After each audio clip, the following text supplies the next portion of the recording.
4. Fixed and wandering stars. The word zodiac is perhaps the more associated with astrology, the highly doubtful practice of predicting the future by the position of planets. However, the term, which means circle of animals in Greek, has a thoroughly astronomical basis. Many of the terms and concepts that we apply to modern astronomy were passed down to us by ancient Greek astronomers. In all likelihood, they were reflecting earlier ideas formed in Babylon or even farther from Greece.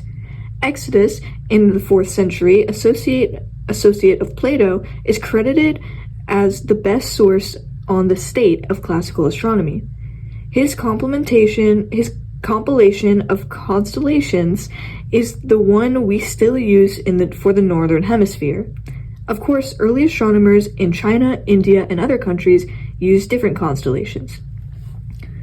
Looking at the photo, this clay disc made in Alexandria probably in the 1st century BCE shows the 12 signs of the zodiac, most of which are still used today.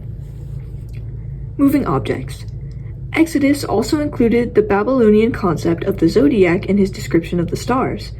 This was a band of the sky which was populated by some very unusual objects, the wanderers. The Greek word for wanderer has a modern translation, planet. However, in the crudest terms, the wanderers were the sun, moon, and 5 smaller stars, now which we understand to be planets. The largest and brightest of them, the sun, traces a path through the sky known as the ecliptic. The name relates to an eclipse that occurs when the moon is near or very near this line. Staying close.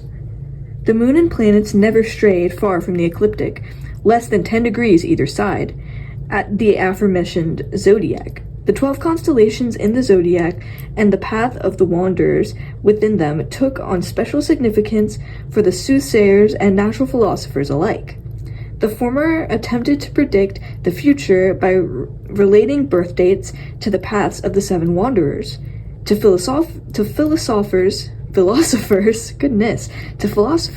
the zodiac's prime movers were the pieces of a puzzle that could reveal Earth's place in the universe.